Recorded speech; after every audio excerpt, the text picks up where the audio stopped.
My name is Mizuho Umemura, and I am a member of Japanese Upper House in the National Parliament. Today, I'd like to address a pressing issue in Japan concerning British victims, particularly children.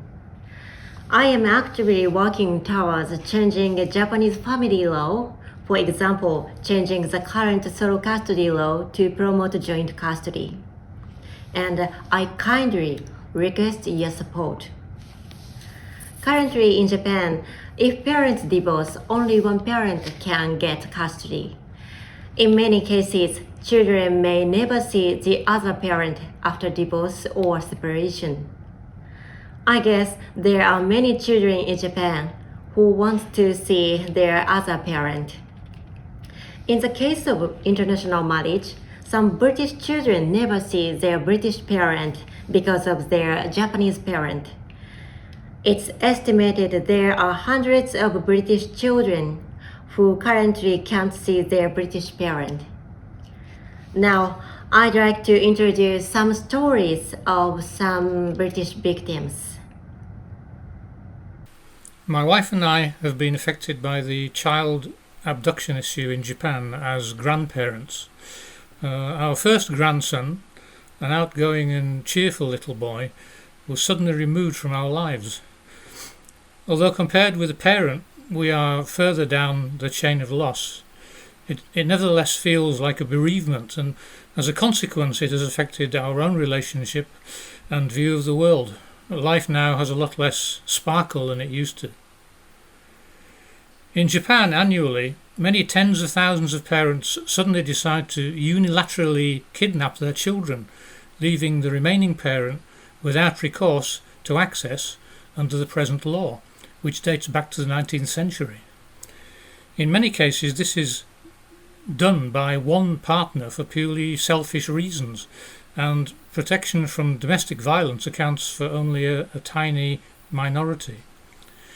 With the increase in international marriages over the last few decades, this can no longer be regarded as a purely domestic issue. Many foreign spouses are now suddenly discovering that international standards of access to their own children do not apply, and that domestic legal barriers make it almost impossible to claim parental rights of access. Although Japan has signed up to the Hague Convention, conservative opponents within Japan are obstructing any change to the law, and thus treaty ratification remains meaningless.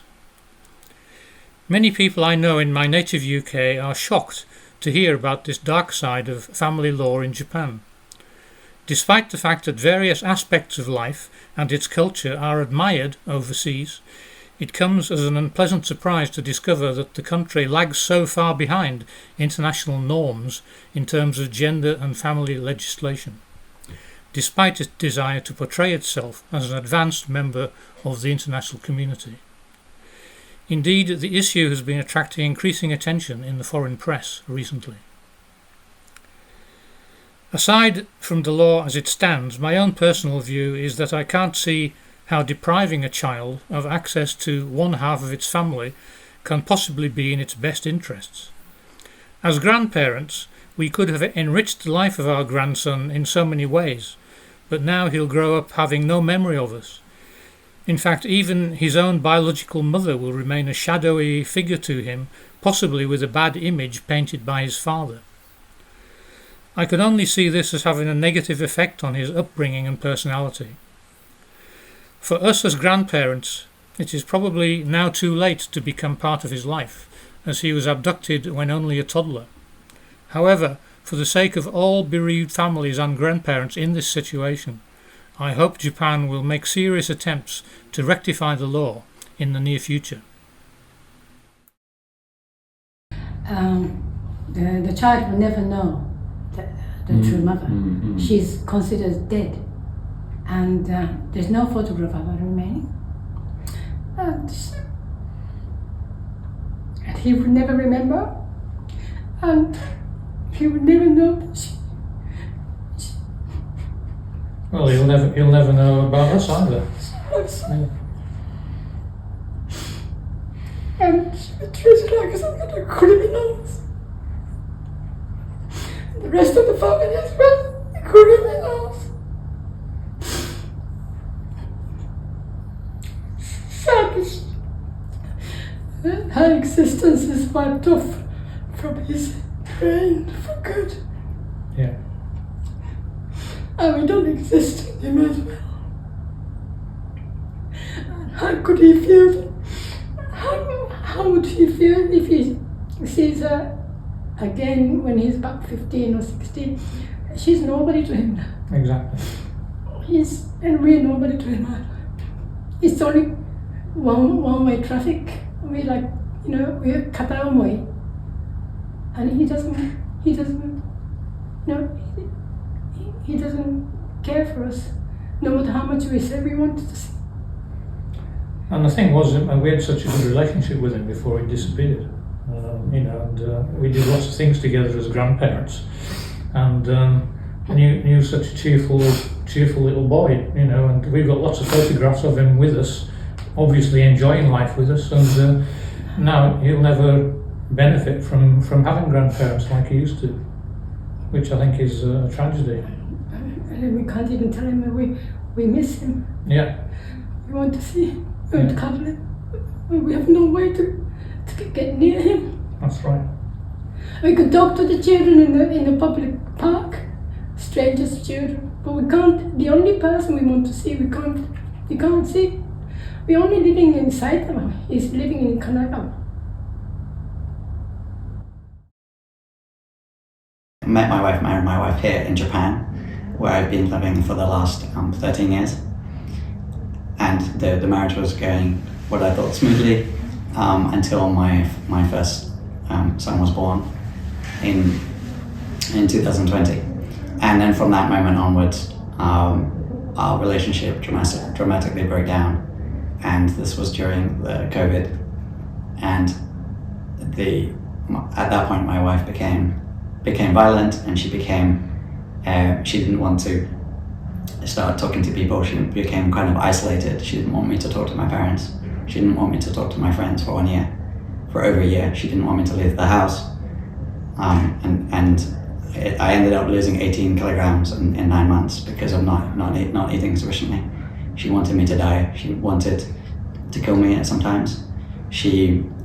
And it just led to a sort of a terrible situation. And then she, like a year and a half later, she moved out with my son, and I got access for the first 6 months, twice a day access. And then once she took me to the family court related to the child support. From that moment onwards, because I didn't want to pay the exact amount that she wanted, she cut off all my access, and I've not seen my son for nearly 2 years now. Yeah, during this time, it was, I guess, when my son was born, the first three months was the worst. And the kind of violence was, like, she would punch me in the head, but it wasn't, most of the time it wasn't something that I had a picture of, or it wasn't something that I needed hospitalization from that. But it wasn't, and there were other times when she tried to she hit me. She ran around the room with a coat hanger in a very aggressive nature. And it's not just that, she was verbally abusive. She used to say that, I don't deserve to be alive, and that I'm a terrible father. And this was during, I got 4 months paternity leave, 5 months in total paternity leave, to spend all the time with my son and help look after him. I was the first responder at night, and so I tried my best to help, but she was just sort of violent, and later the violence stopped, but the abuse continued, the verbal abuse, and she did other types of abuse as well.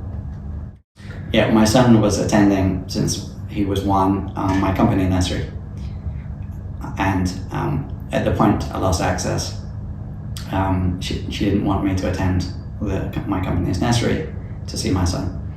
But after not having access for several months, I decided to visit my company's nursery. and I talked to the manager of the nursery and explained my situation. And she had got an agreement with my company that I could at least get some regular updates about him, and I could briefly see him. So on one occasion, they distracted my son. He was like less than 2 at that time, and I could see him for about 5 minutes behind a glass wall, a glass panel, and I could just observe him playing. And I'm just a regular father, and I don't feel like I should be treated like a criminal. I've done nothing wrong. I've tried my best to look after my son. Yeah, the fact that he's, I think my son would have been told that I'm probably a bad person, that he's someone that he shouldn't meet, that distresses me, when I think that's completely untrue. And I want him to learn about the truth. I've been making videos, regular videos, so that in the future he can see them, and he can see that I've been fighting for him. I want to fight for him and also fight for future parents like me. And so I would like this law changed in Japan to make sure no one is ever in the same situation. What I would say is I love you. I'm fighting for every day for access to you. I have not run off. I have not dropped my responsibilities. I want to see you. I want to co-parent. I want to be your father and spend all my time looking after you. I brought you into this world, and I want to look after you as my son and raise you, and I love you. And please don't think that I've run off.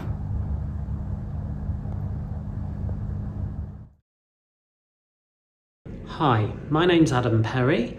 I'm a British citizen and the father of 9-year-old Joshua. The last time I met Joshua was September the 15th, 2017. During that time I was going through a Japanese legal process, and during that Japanese legal process I didn't see my son for 15 months.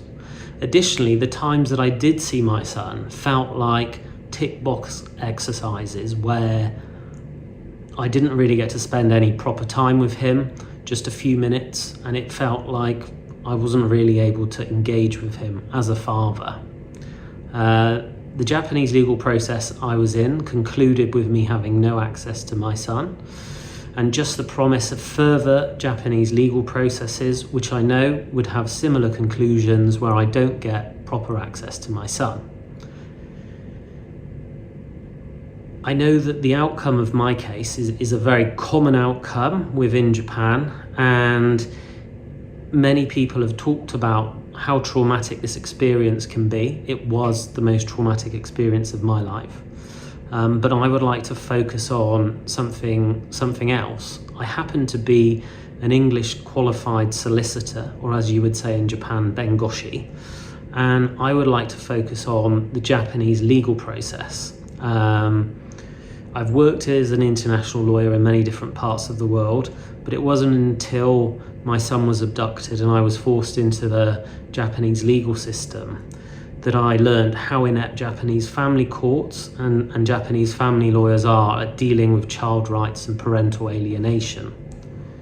The role of lawyers in all legal systems and the role of all courts is to solve difficult problems.